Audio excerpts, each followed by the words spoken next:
cordial bienvenida para las personas que nos visitan, también para la Iglesia del Señor, para los creyentes que se reúnen en este lugar a adorar a Dios. Y muy brevemente, para las personas que nos visitan, esta es la Iglesia Bautista Reformada Gracia Inefable. Somos una iglesia bíblica, trinitaria, que reconoce a Cristo como la cabeza de la iglesia. Y nosotros creemos que la Biblia, las Sagradas Escrituras, son nuestra única regla de fe, de doctrina, de creencias y de práctica. Así que por esa razón anunciamos a Jesucristo como Salvador y como Señor a través de la revelación que Él nos ha dejado en su palabra. Creemos que la Biblia es infalible, inerrante y que es la palabra de Dios. Y es por eso que como parte central de su adoración en el culto, predicamos la palabra de Dios. En este momento vamos a entrar entonces a la enseñanza. Estamos predicando de manera expositiva, es decir, capítulo a capítulo, verso a verso, estamos predicando el libro de los Hechos. Ya tenemos varios domingos, hace ya varios domingos, estamos predicando el libro de los Hechos. Y en la mañana de hoy nos corresponde estudiar el capítulo 17, así que les pido que vayamos allá. Hechos capítulo 17, y en esta mañana vamos a estudiar los versos del 16 al 34. Hechos capítulo 17, versículos 16 al 34. Así que damos lectura, luego oramos al Señor y procedemos a la enseñanza. Dice la palabra del Señor, Hechos 17, verso 16. Mientras Pablo los esperaba en Atenas, su espíritu se enardecía viendo la ciudad entregada a la idolatría. Así que discutía en la sinagoga con los judíos y piadosos, y en la plaza cada día con los que concurrían. Y algunos filósofos de los epicúreos y de los estoicos disputaban con él. Y unos decían, ¿qué querrá decir este palabrero? Y otros, parece que es predicador de nuevos dioses, porque les predicaba el evangelio de Jesús y de la resurrección. Y tomándole, le trajeron al Areópago diciendo, ¿podremos saber qué es esta nueva enseñanza de que hablas? Pues traes a nuestros oídos cosas extrañas. Queremos pues saber qué quiere decir esto. Porque todos los atenienses y los extranjeros residentes allí en ninguna otra cosa se interesaban, sino en decir o en oír algo nuevo. Entonces Pablo, puesto en pie, en medio del Areópago, dijo, varones atenienses, en todo observo que sois muy religiosos, porque pasando y mirando vuestros santuarios, hallé también un altar, en el cual estaba esta inscripción, al Dios no conocido. Al que vosotros adoráis pues sin conocerle, es a quien yo os anuncio.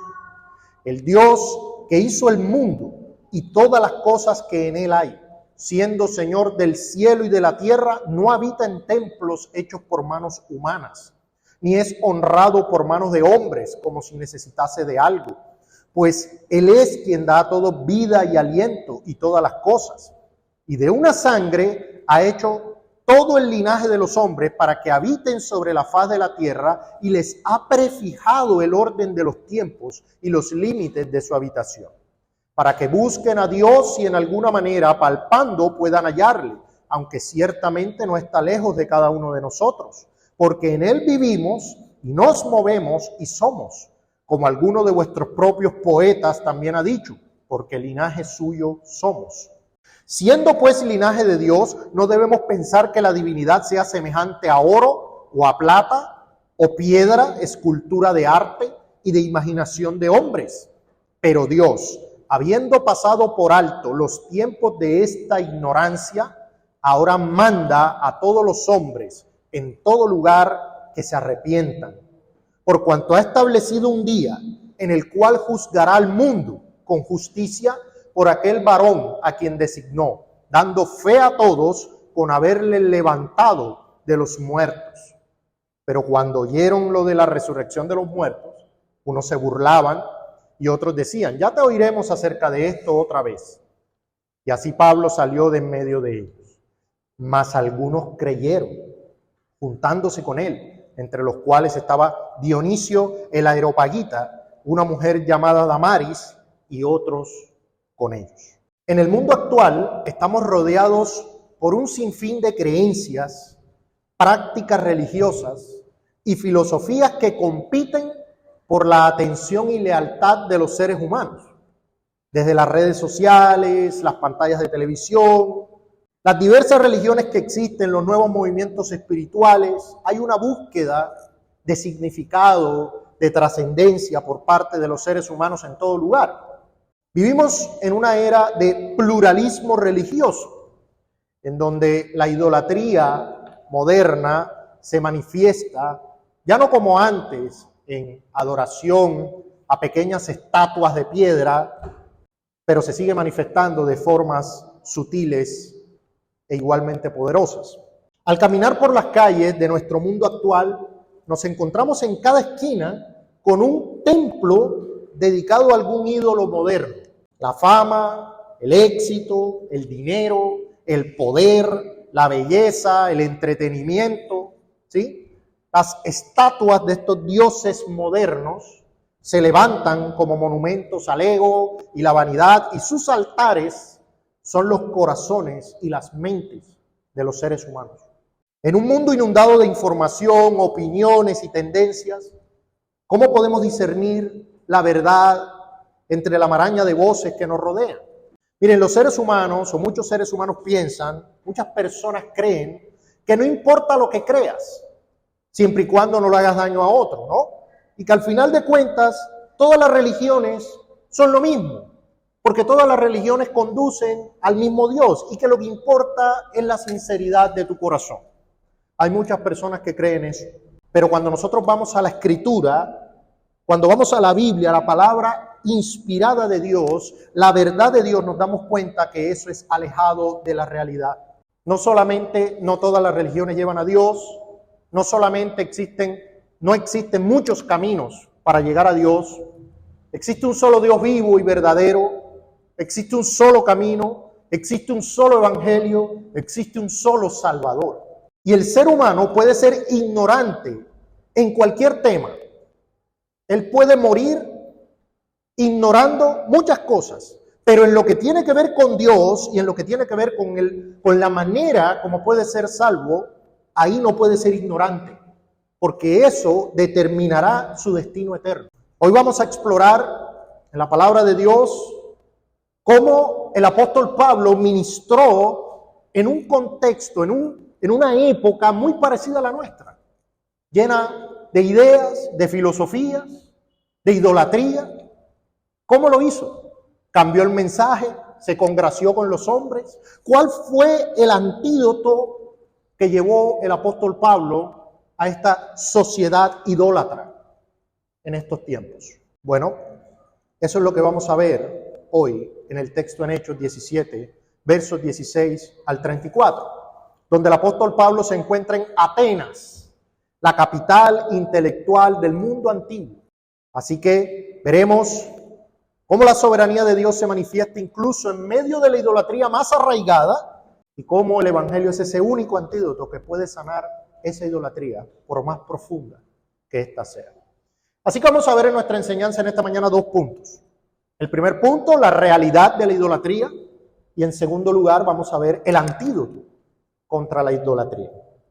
Así que empecemos con nuestro primer punto, la realidad de la idolatría. Eso lo vemos en versos 16 al 21, la realidad de la idolatría.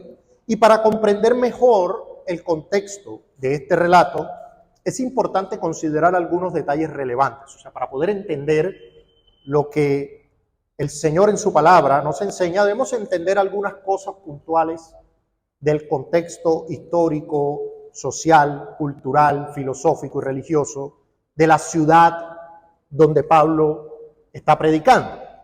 Entonces, Atenas, la capital de Grecia, es una ciudad histórica y culturalmente significativa, y en el mundo antiguo lo era más.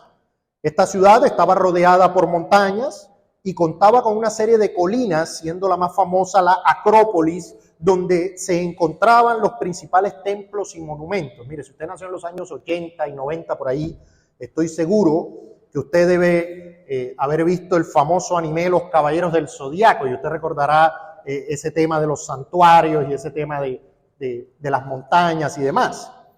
Bueno, esa era la Atenas de ese entonces. Atenas era conocida como el centro de la civilización griega y se destacaba por su rica historia cultural y filosófica. Mire, Atenas era el hogar de grandes pensadores como Sócrates, Platón, Aristóteles, todos esos filósofos que usted ha escuchado alguna vez nombrar. Bueno, los más famosos venían de esta ciudad. Era la cuna de estos hombres. Y habían importantes escuelas filosóficas como la Academia de Platón, el Liceo de Aristóteles, entre otros. Además, Atenas era una ciudad conocida por su politeísmo, es decir, que se adoraba una multitud de dioses y de diosas. Volviendo al ejemplo de este anime que les decía que muchos tuvimos la oportunidad de ver, en realidad ahí fuimos instruidos en la herejía, fuimos instruidos en una cantidad de dioses y de diosas y demás. Se adoraba una cantidad de dioses, los atenienses eran profundamente religiosos, dedicaban numerosos templos, altares y estatuas a sus deidades. Atenea, Zeus, Apolo, Artemisa, muchos otros. Eran, solo por mencionar algunos, de la cantidad de dioses que los atenienses tenían. Ahora, junto con el politeísmo, la ciudad estaba impregnada también de prácticas supersticiosas y rituales religiosos. Los atenienses eran propensos a la adoración de ídolos y participaban en diversas formas de culto religioso, incluyendo sacrificios, procesiones, festivales. Ustedes recordarán el evento de Pablo cuando estaba predicando, ¿sí? Y los confundió, dijeron que eran dioses y les querían hacer sacrificio y demás. Bueno, estos eran los griegos, estos eran los atenienses también. Era el centro intelectual y filosófico y se valoraba el debate de ideas. Ellos eran de mente abierta. Filósofos como Sócrates, Platón, Aristóteles habían dejado una profunda influencia en la ciudad, así que había diversas escuelas que competían por la atención de los ciudadanos y eran tolerantes religiosamente hablando. Ellos estaban dispuestos a escuchar, a aceptar nuevas ideas, nuevas creencias, nuevos filósofos, nuevos predicadores. Ellos les gustaba eso. Ellos eran felices escuchando las nuevas ideas, ¿sí? Y es en este contexto donde Pablo llega a Atenas. Y lo primero que vemos en nuestro texto, en verso 16, es la actitud de Pablo al ver la idolatría en la que se encontraba la ciudad. Hermanos y personas que nos visitan, para poder entender este asunto de la idolatría y de que Pablo se enardecía, se ofuscaba viendo la ciudad entregada a la idolatría, no vamos a presuponer que todos aquí sabemos qué es la idolatría, así que debemos tomarnos un momento para explicar qué es la idolatría. Bueno, en primer lugar, la idolatría es un pecado. ¿Qué quiere decir que es un pecado? Es decir, que es algo que ofende o que está en contra de la ley de Dios. Es un pecado, la idolatría es un pecado. Y la idolatría se refiere a la adoración, reverencia o veneración indebida de cualquier cosa que no sea Dios. La idolatría es la adoración, reverencia o veneración indebida de cualquier cosa que no sea Dios. Y hay que ser muy claros con esto, porque muchos piensan que idolatría es simplemente tener un Dios distinto. Pero no. La idolatría puede dirigirse a un ídolo, a una imagen, a una persona, a un objeto, a un ideal, a una filosofía, a una manera de pensar, a cualquier forma de poner algo por encima de Dios en nuestras vidas. El primer mandamiento de la ley de Dios es: no tendrás dioses ajenos delante de mí. Si resumimos, la primera tabla de la ley es: amarás al Señor tu Dios con toda tu alma, tu mente, tus fuerzas. Ese es un mandamiento que se demanda a todos los seres humanos, no a los cristianos. Y hacer cualquier otra cosa distinta a eso es idolatría. Miren, la idolatría es considerada como un pecado grave en la Biblia. La idolatría, o sea, es el primer mandamiento de la ley moral. ¿Cómo será de grave? O sea, el primer mandamiento de la ley moral: no tendrás dioses ajenos delante de mí. No te harás imagen ni ninguna semejanza de cosa que esté arriba en los cielos, abajo en la tierra, y no los adorarás. Y usted va a la Escritura y casi todos los pecados tienen como base y raíz la idolatría. Está prohibida. La idolatría desvía la lealtad y la devoción que solo deben pertenecer a Dios, y puede incluir prácticas como la adoración de ídolos, la confianza en amuletos. Entonces, hay gente que tiene confianza, ¿no?, en amuletos, en rezos, en talismanes. La dedicación excesiva a la riqueza, el poder, la fama, el entretenimiento u otros ídolos del corazón humano. Hay numerosos pasajes que denuncian la idolatría. Sobre todo el Señor reprendía todo el tiempo a su pueblo. En el Antiguo Testamento, por ejemplo, hablando por boca del profeta Jeremías, el Señor, dirigiéndose al pueblo de Judá, en Jeremías 25, verso 6, les decía: y no vayáis en pos de dioses ajenos, sirviéndoles y adorándoles. No vayáis, ni me provoquéis a ira con la obra de vuestras manos, y no os haré mal. Pero no me habéis oído, dice Jehová, para provocarme a ira con la obra de vuestras manos para mal vuestro. Miren, por ejemplo, una persona que rehúsa apartar el día santo del Señor, día domingo, primer día de la semana, que debe ser dedicado a la adoración a Dios, porque Él lo manda así en su palabra, para reemplazarlo por el trabajo, por los placeres, por las diversiones, por los oficios, está siendo idólatra. Él lo que está diciendo en el fondo de su corazón es: hay otras cosas que son más importantes que adorar a Dios, que ha dicho que su día es santo, es apartado para Él y solo para Él, pero yo tengo otras cosas que son más importantes. Eso es idolatría. Aquellas personas que prefieren a los hombres antes que a Dios, a su pareja antes que a Dios, a sus amigos antes que a Dios. Hemos tenido casos, personas vienen a la iglesia, les encanta lo que oyen, sí, wow, la palabra de Dios, hasta que la pareja, el esposo, la esposa, el novio, la novia con el que viven, les dice: ay, entonces ahora vas a ir a la iglesia todos los domingos. ¿Y yo qué? Yo necesito tiempo. ¿Y esas personas qué hacen? Prefieren a los hombres que a Dios. Esa persona que empieza a venir a la iglesia y los amigos: ahora eres aleluya, ahora eres evangélico, ¿no? Y entonces, por temor a los hombres, entonces deja de ir a la iglesia, deja de buscar los caminos del Señor, porque es que le teme a los hombres. Eso es idolatría. O sea, ama más a los hombres que a Dios. Eso es idolatría. Aquella persona que tiene su confianza y amor puestos en el dinero, porque hay formas de idolatría sutiles.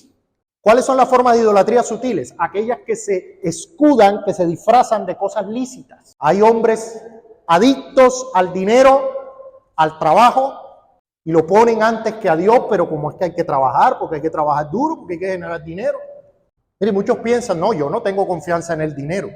Hágase esta pregunta en su corazón: ¿cuánto ofrenda en la iglesia? ¿Cuánto ofrenda? ¿Usted realmente está ofrendando conforme a lo que el Señor le ha prosperado?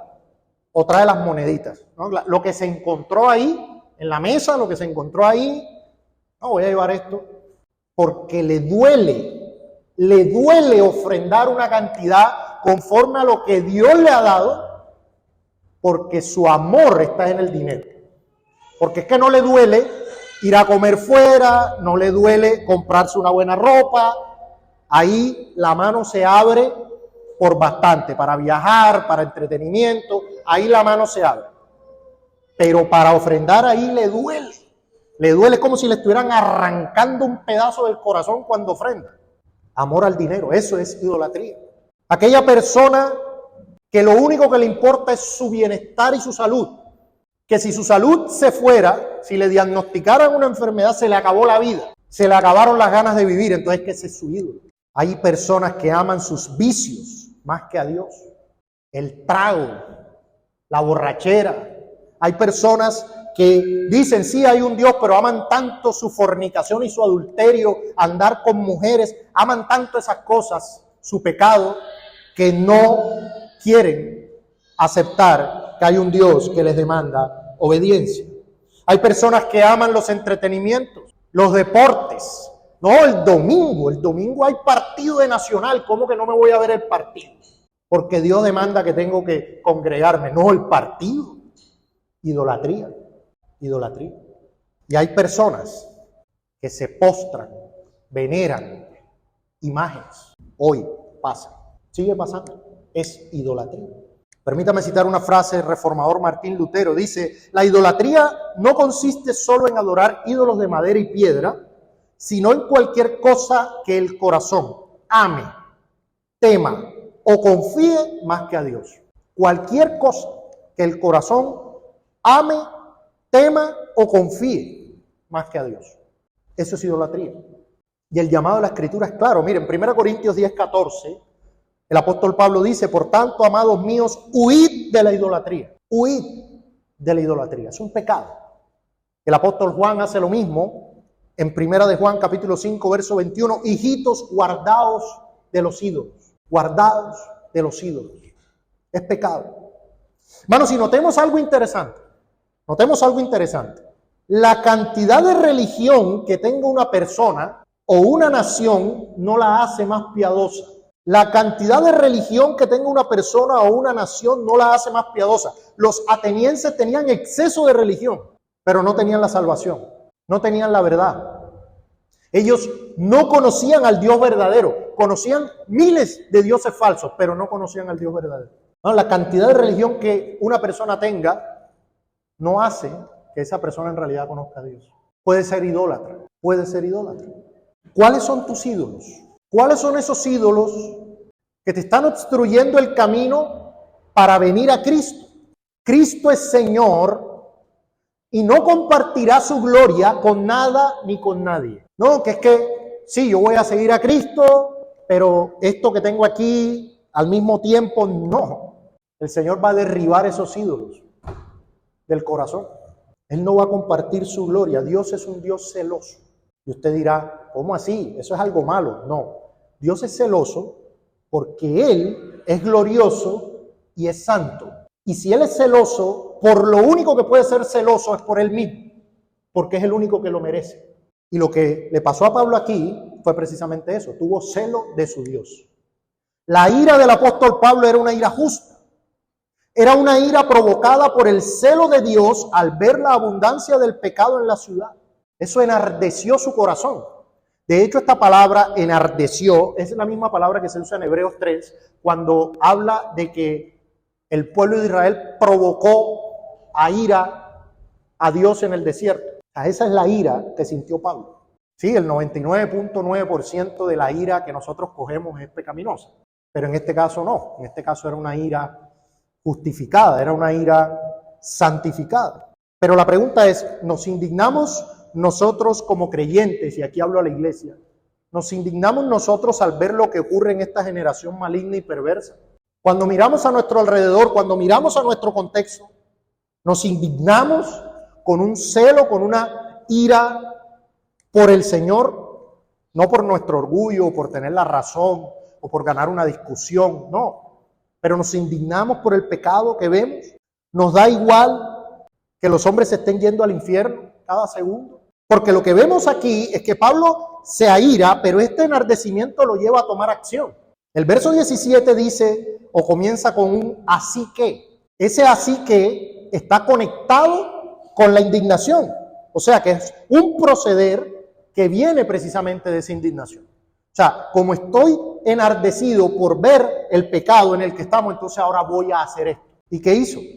Discutió con los judíos de la sinagoga y con todos los que llegaban allí. Bueno, pero nosotros, al contrario, nosotros lo que hacemos es sacarle el cuerpo a la discusión. Nosotros estamos en un contexto familiar o con amigos, vemos que el nombre de Dios está siendo blasfemado, vemos que la verdad está siendo atacada y nosotros no somos capaces, y no estoy hablando de entrar en peleas infructuosas, pero sí por lo menos anunciar, declarar la verdad con toda convicción y dejar en claro, mire, eso no es así, la palabra de Dios enseña esto y los hombres deben arrepentirse. Mire, no somos capaces ni de darle un consejo a una persona que viene a nosotros bíblicamente. Yo recuerdo que una compañera de trabajo hace unos años se molestaba mucho conmigo porque llegaba, no, por fin me va a poder ir a vivir con fulano, le destruyó su hogar para irse con ella. Yo le decía, estás en adulterio. No, yo sé que Dios me bendice, yo sé que eso está bien porque nos amamos, independientemente de lo que tú sientas, la Biblia dice que eso es adulterio. Arrepiéntete, porque te vas a condenar, te vas a condenar. Mire, en este contexto de Pablo allí discutiendo con los judíos, llegan unos filósofos de dos de las principales escuelas de la época, que como buenos atenienses les interesaba escuchar nuevas ideas. Bueno, ¿de qué es esto que estás hablando? Ven, nosotros queremos escuchar, estás anunciando nuevos dioses, cuéntanos de qué es lo que estás hablando. Les voy a decir una cosa, eran dos escuelas, los epicúreos y los estoicos. Y yo les voy a dar una descripción de lo que creían estas escuelas, y ustedes se van a dar cuenta, e incluso muchos de nosotros, hermanos, nos vamos a dar cuenta que en lo que creemos somos más filosóficos que bíblicos. Mire, usted es un epicúreo en el corazón. Esa es la realidad. Mire, los epicúreos eran miembros de una escuela filosófica fundada por Epicuro de Samos, y su filosofía se centraba en la búsqueda de la felicidad a través del placer y la ausencia del dolor. Eso era lo que querían los epicúreos. La búsqueda del placer y la ausencia del dolor. Ellos consideraban, nótese esto, que la verdadera felicidad se alcanzaba mediante la moderación en los placeres físicos y emocionales, así como a través de una vida tranquila, apacible, evitando las preocupaciones y los temores excesivos. Ellos creían eso. Ellos creían que la felicidad, la tranquilidad, la paz era a través de eso, una vida tranquila, sin preocupaciones, sin estrés, sin temores, sin ansiedades. Y si yo tengo eso, entonces ya yo voy a ser feliz. ¿No le suena conocido? ¿No le suena conocido? Usted no quiere saber nada de sacrificios, de cruces, de servicio, de abnegación. Usted no quiere saber nada de eso. Usted quiere una vida tranquila, ausente de preocupaciones, ausente de dolor, de temor, y usted va a ser feliz. Usted es un epicuerista, así se les llamaba. Usted tiene un pensamiento más filosófico que bíblico. Esa es la realidad. Ellos creían en la existencia de los dioses, pero los consideraban distantes y que no se involucraban en los asuntos humanos. No creemos eso, que Dios no está ahí, que Dios está lejos. Sí, hay un Dios, pero mi vida, o sea, Dios por allá. ¿No es eso lo que creemos en el fondo cuando no oramos? Que hay un Dios, sí, pero Él no se involucra en mis asuntos, en mi vida. ¿No es eso lo que creemos cuando no leemos la Escritura? Los estoicos, por otra parte, que por cierto, permítame hacer aquí un breve paréntesis.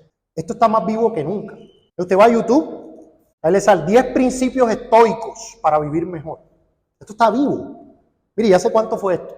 Como decía el rey Salomón, no hay nada nuevo debajo del sol. Los mismos engaños de Satanás hoy, igual, alejando a los hombres de Dios a través de sus filosofías, de sus huecas sutilezas, alejando a las personas de Jesucristo. Vaya, hoy hay personas, la mayoría de los emprendedores modernos se identifican como estoicos.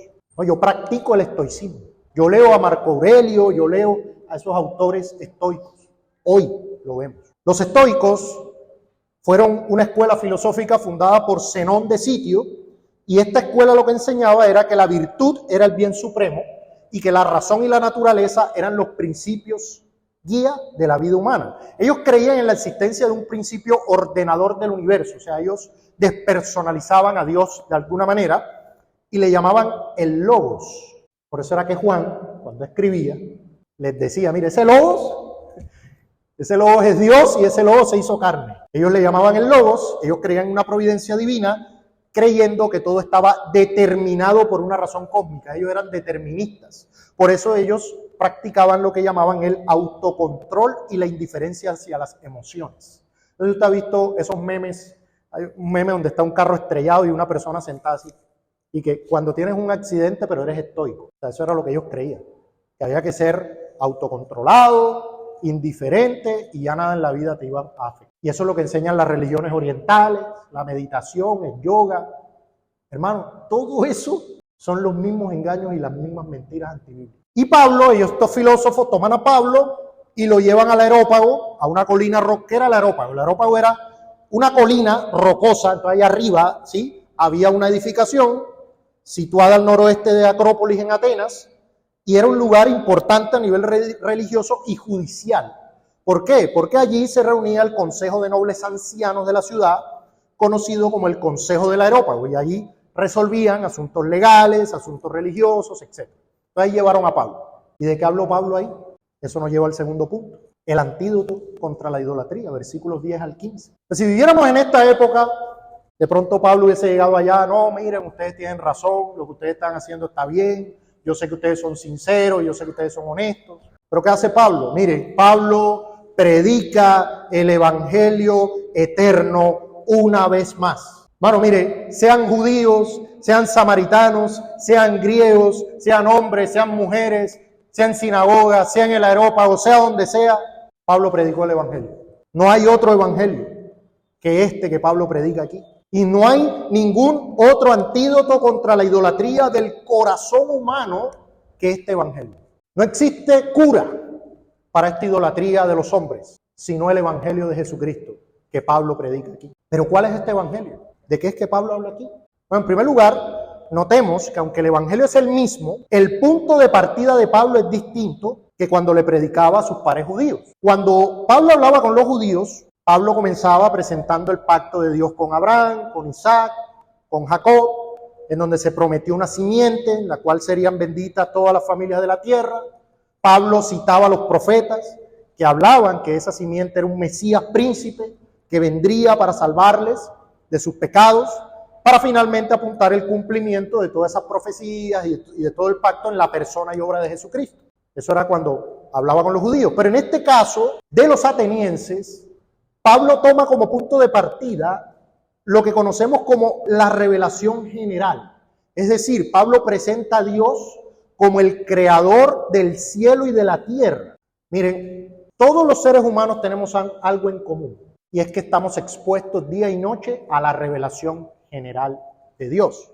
¿Cuál es esa revelación general? Bueno, la Biblia dice que todos los seres humanos, creyentes o no, en el fondo de su corazón saben que hay un Dios. Saben que hay un Dios vivo y verdadero. Pero es su pecado lo que les impide reconocer su poder y su deidad. Según la Biblia, no hay ateos, no existen. O sea, las personas que dicen, no hay Dios, no existen, yo no creo en Dios, saben en el fondo de su corazón que hay un Dios. Vaya conmigo a Romanos, capítulo 1. Carta del apóstol Pablo a los Romanos, capítulo 1, y vamos a ver claramente cómo la Biblia dice que los hombres saben que existe un Dios. En Romanos capítulo 1, verso 18, en Romanos capítulo 1, verso 18 dice, porque la ira de Dios se revela desde el cielo contra toda impiedad e injusticia de los hombres que detienen con injusticia la verdad. Y mira lo que dice verso 19. Porque lo que de Dios se conoce les es manifiesto, pues Dios se lo manifestó, porque las cosas invisibles de Él, su eterno poder y deidad, se hacen claramente visibles desde la creación del mundo, siendo entendidas por medio de las cosas hechas, de modo que no tienen excusa. Pues habiendo conocido a Dios, no le glorificaron como a Dios, ni le dieron gracias, sino que se envanecieron en sus razonamientos y su necio corazón fue entenebrecido. Profesando ser sabios, se hicieron necios y cambiaron la gloria del Dios incorruptible en semejanza de imagen de hombre corruptible, de aves, de cuadrúpedos y de reptiles. ¿Qué es lo que dice la Escritura? Que los hombres saben que hay un Dios, pero por su pecado y por su dureza lo niegan. Miren, el ser humano ve los cielos, la creación, y dice, wow, qué cosa tan maravillosa.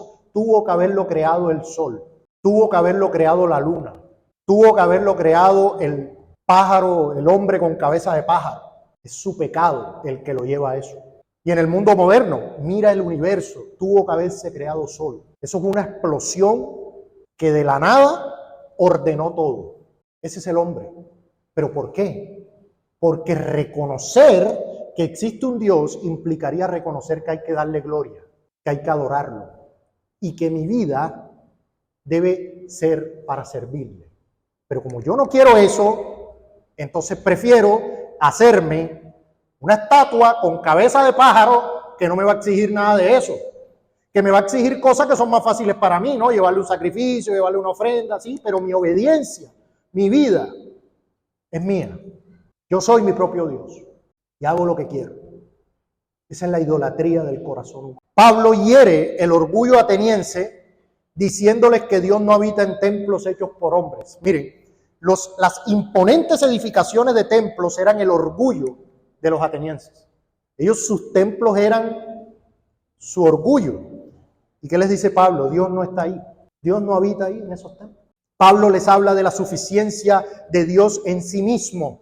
Para los atenienses los dioses eran dioses porque dependían de la adoración de ellos. De hecho, en una obra clásica, precisamente griega, se hablaba de que para que un dios perdiera su poder, los seres humanos tenían que olvidarlo. Si los seres humanos lo olvidaban y no lo adoraban, él perdía su poder. Pero Pablo dice, mire, Dios no necesita de eso porque Él es glorioso. Él no necesita de eso. Pablo además les dice que todos somos descendientes de una sangre, ¿no? Somos descendientes de Adán. Eso está en el verso 26. Y que Dios es soberano sobre su creación, que Él es el que ha fijado los días de la habitación de los hombres. Refuta de esa manera las falsas creencias filosóficas. Y además, incluso de manera intrépida, Pablo cita a un poeta griego de ellos mismos, a Epiménides de Creta. Dice, como dijo un poeta suyo, ahí en medio de su ignorancia dijo algo cierto. En verso 29 Pablo refuta y les muestra el error de la idolatría a través de imágenes. Bueno, si aquí voy a decir algo, es por este tipo de cosas que muchos piensan que nosotros somos faltos de amor, faltos de empatía, pero como vemos aquí, el apóstol Pablo no llegó donde los atenienses a decirle, mire, eso que ustedes están haciendo está bien. Lo importante es que lo hacen con sinceridad. No, él les dice, ustedes están equivocados. Dios no es semejante a construcciones, a estatuas, a oro, a plata. Están equivocados. Y aquí debemos ser claros, porque a veces hay confusión acerca de si el catolicismo romano es cristiano.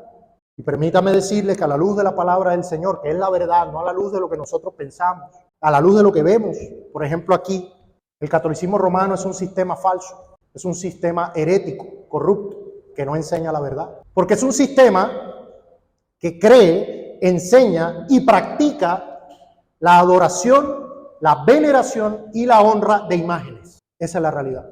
Y ningún católico romano practicante le puede decir que no. No es que no los adoramos, los veneramos, es que ni lo uno ni lo otro. Dios no comparte su gloria con nadie. Se hicieron imágenes de hombres, de cuadrúpedos, de reptiles. No solo se venera a los hombres, se venera a los santos. Es un sistema en donde cualquiera que esté en él y lo practique irá al infierno. Y eso no es ser falto de amor, porque no hay nada más amoroso que la verdad. Como estudiábamos en 1 Corintios, el amor se goza en la verdad. Y dejar que alguien perezca, que alguien muera, que alguien se condene en un sistema falso, no es ser amoroso. Hermanos, ministrar el evangelio de Cristo en un mundo profundamente idolátrico, presentar al Dios verdadero con vehemencia y refutar el error, eso es ser amoroso. No debemos temer más a los hombres que a Dios. Mire, Pablo parado en el aerópago ante todos estos hombres de sus escuelas filosóficas, si tuviéramos a los predicadores modernos, seguramente les hubieran dicho, bueno, les voy a decir algo, pero no se ofendan, pero miren, pero tal, no, lo que ustedes están haciendo está bien. No, Pablo ahí anunció el evangelio de Cristo con las consecuencias que eso pueda traerme. Ya lo había hecho antes. Así eso le trajera azotes, cárceles, prisiones. Pero anunció el evangelio de Cristo. Hermanos, debemos tener el suficiente amor para decirles que se van a ir al infierno si permanecen en su idolatría. Debemos decirles que sus prácticas y ritos son equivocados. Debemos anunciarles el Dios no conocido, porque esa es la realidad, no lo conocen. No, todas las religiones llevan a Dios, hay que decirle, mire, eso no es cierto. Y si usted cree eso, se va a condenar, porque hay un solo camino, porque no hay otro nombre bajo el cielo dado a los hombres en el cual podamos ser salvos, sino Jesucristo. Eso dice la Escritura. Jesucristo dijo, yo soy el camino. No, yo soy un camino. Hay muchos, ¿no? Yo soy uno. No, yo soy el camino. Nadie viene al Padre sino por mí. Jesucristo es el camino. Miren, el falso maestro Joel Osteen, al ser preguntado en un programa de televisión muy popular en los Estados Unidos, sobre si él creía que solo creyendo en Cristo había salvación, este falso maestro dijo que solo Dios podía juzgar el corazón y que él haber estado en la India un tiempo con su padre, él creía que ellos amaban a Dios porque él vio su sinceridad. En la India adoran vacas, adoran miles de hombres y de dioses, pero él vio su sinceridad y él dijo, no, ellos aman a Dios. ¿A qué Dios? Y hoy tenemos a muchos que se llaman cristianos haciendo lo mismo. En su predicación en Hechos 4, verso 11, el apóstol Pedro dijo, este Jesús es la piedra reprobada por vosotros los edificadores, la cual ha venido a ser cabeza del ángulo, y en ningún otro hay salvación, porque no hay otro nombre bajo el cielo dado a los hombres en que podamos ser salvos. En el verso 30 y 31, Pablo llama a los atenienses al arrepentimiento y les anuncia a Cristo, el varón designado por Dios para juzgar un día y a quien Dios resucitó de entre los muertos. Hermanos, este es el antídoto contra la idolatría, el Evangelio. ¿Cómo los hombres escaparán de su idolatría? Creyendo en el Evangelio. Si no crees en el Evangelio, si no crees en Jesucristo, si no aceptas a Jesucristo como tu Señor, como tu Salvador, vas a seguir en tu oscuridad. Y no importa lo que hagas. Y hoy los ídolos toman diversas formas, diversas máscaras, diversas ideas. Hoy tenemos religiones modernas, como el progresismo. Eso es una religión. Para muchos su religión es la política hoy en día. Todo el día compartiendo y hablando de política. ¿Por qué? Porque esa es su religión, ese es su Dios. Creyendo que son los políticos los salvadores, creyendo que son... Tal vez recuerdas en los tiempos de tu ignorancia y oscuridad, hermano, cuando amabas tu maldad y tus ídolos. Cuánto amabas esos vicios, cuánto amabas esas mundanalidades. Y aunque hoy tienes luchas con esas cosas, por causa del pecado remanente, sabes que hay un Dios glorioso al que le debes toda tu adoración. Ya no puedes vivir en paz con esos ídolos. Hay una lucha irreconciliable con ellos. Cada día luchas por echarlos de tu vida. ¿Por qué? Porque el Evangelio te fue aplicado por el Espíritu Santo. Ahí está el antídoto. Ya te fue aplicado, pero como cuando te aplican una medicina que se va regando poco a poco, ahí todavía no se ha aplicado totalmente, ¿no? La santificación es progresiva. Y notemos el papel preponderante de la resurrección en la predicación de Pablo, ¿no? Pablo habla de la resurrección y de hecho fue ese caso, fue ese tema el que causó el rechazo de los atenienses a pesar de su mente abierta. O sea, ellos querían escuchar de todo, pero cuando les hablaron de la resurrección, muchos se burlaron.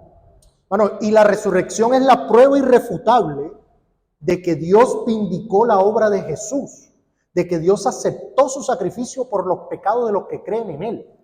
El centro del Evangelio es el Cristo resucitado.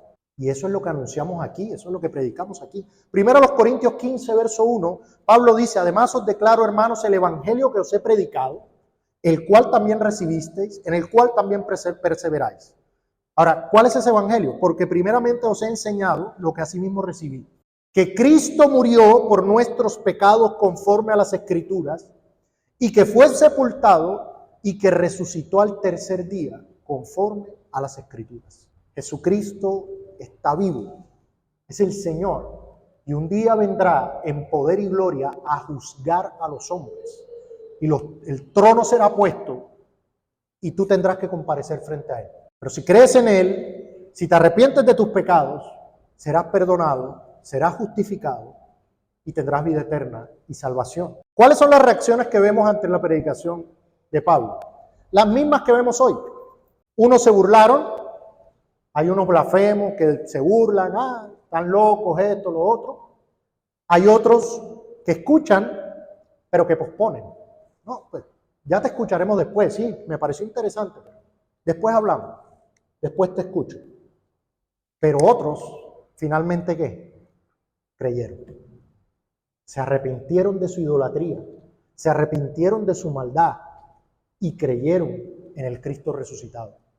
Fueron perdonados por sus pecados, se les dio un nuevo corazón, se les dio la vida eterna y se juntaron con los apóstoles. Ahí está, dice en el texto, incluso se mencionan algunos de ellos, ¿no? Ahí tenemos a la hermana Damaris, al hermano Dionisio, que creyeron en el Evangelio. Unas aplicaciones, hermanos, unas aplicaciones. En primer lugar, necesitamos el Evangelio para combatir la idolatría. Porque es que tenemos un problema, hermanos. Creemos que el Evangelio es solo para creer, para ser justificados. No, ya yo creí, y como creía ya hace 2 años, hace 3, hace 5, pues ya no necesito el Evangelio. Hermanos, cada día de nuestras vidas necesitamos el Evangelio. Cada día usted necesita meditar en la preciosa verdad de que Cristo murió por sus pecados. Porque ese amor le va a ayudar a combatir la idolatría. ¿Cómo voy yo a pisotear la sangre del pacto en la cual fui santificado?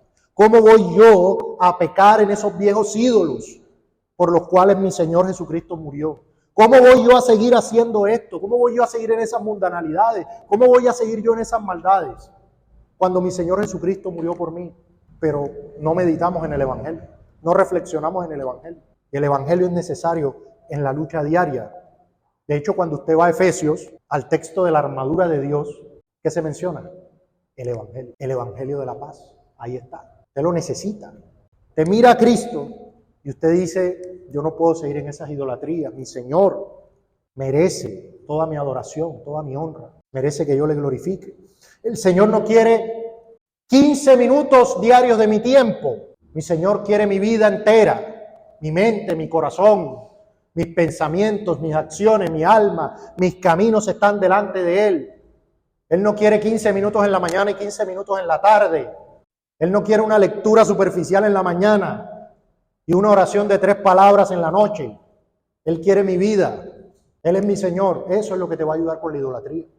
Porque cuando tu corazón esté tan inflamado de amor por tu Salvador, cuando estés tan enamorado de tu Salvador, ya no vas a tener necesidad de ir a postrarte delante de un ídolo sin vida que nos salva, que nos sana, que nos trae paz. Hace algunos años veía un testimonio muy impactante de un joven que había demorado 15 años adicto al pecado, al ídolo de la pornografía. Y él dijo que se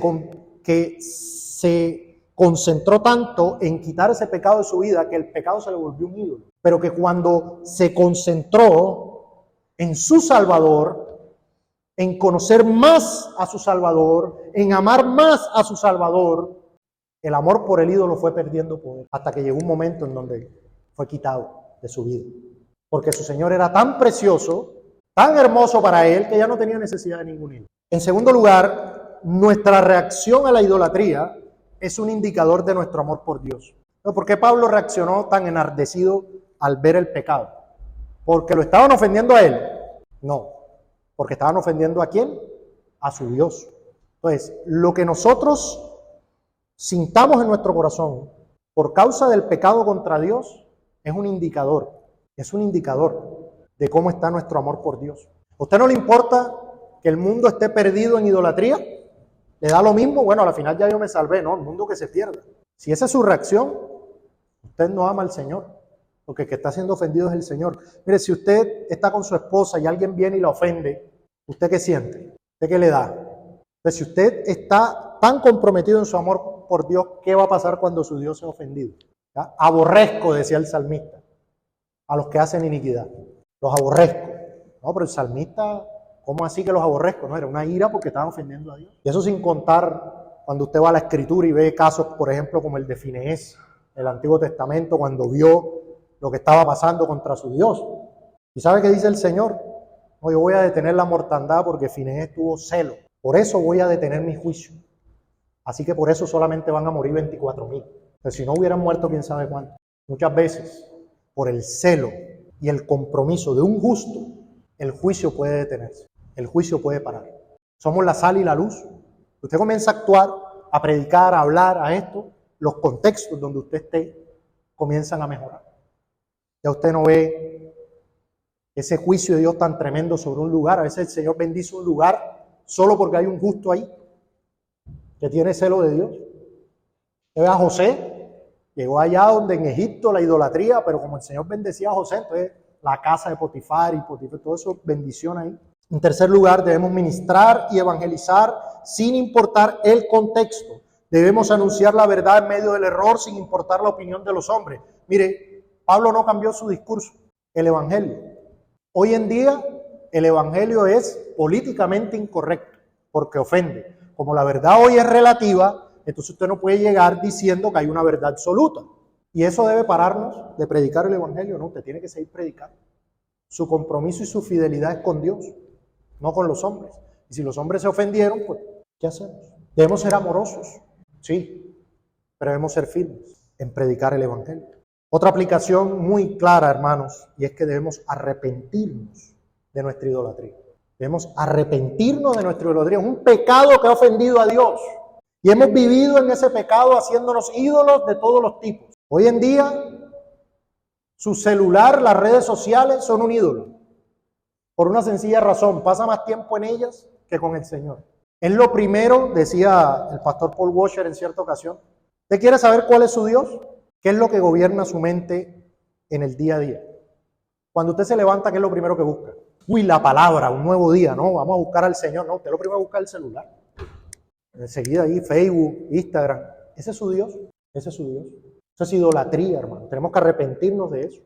Mire, es un ídolo tan terrible que un día como hoy, que es el día santo del Señor, usted lo busca. Usted busca a su ídolo. Usted busca a su ídolo. ¿Y qué es lo que hace antes de acostarse? Meditando en el Señor, recordando el texto, el devocional que hizo, a ver que el Señor le habla, ¿no? Cuando usted se acuesta, usted está en el celular. Media hora, una hora, hasta que se duerme. ¿Ese es su Dios? Esos son los ídolos modernos. No que antes no hubiera ídolos igual, siempre habrá ídolos, y detrás de los ídolos en el Antiguo Testamento dice que adoraron a los demonios y no a Dios. Pero revisemos nuestro corazón, hermano. ¿Cuáles son esos ídolos que tenemos y contra los que tenemos que batallar? Contra los que tenemos que luchar. Y nosotros les creamos esos ídolos a nuestros hijos. Niéguele el televisor, niéguele el celular a un niño para que vea. Usted tomaría a su hijo pequeño y lo llevaría delante de la estatua de un dios de Moloch allá para que adorara esa estatua. Y usted dice, uy, no, ¿cómo así? Claro que no. Pero usted le da los ídolos modernos. No les enseña la adoración al Dios verdadero. Bueno, debemos arrepentirnos y andar en obediencia. Nuestra confianza está puesta en el dinero. ¿Es usted de los que entra en un estado de pánico, de ansiedad porque la nevera está vacía? ¿Es usted el que dice, no, ¿y qué hago si no tengo dinero? No, ya se acabó mi vida, se acabó. Su confianza está puesta ahí, tiene que arrepentirse. ¿Está usted aquí escuchando este sermón y está pensando en su trabajo? Usted tiene un ídolo, usted tiene un ídolo. Está pensando en cómo gana dinero mañana, en qué va a hacer esta semana. Usted tiene un ídolo. Tiene que arrepentirse. La idolatría es un pecado grave y el Señor lo juzgó duramente y lo juzga y lo juzgará. Así que debemos arrepentirnos y andar en obediencia.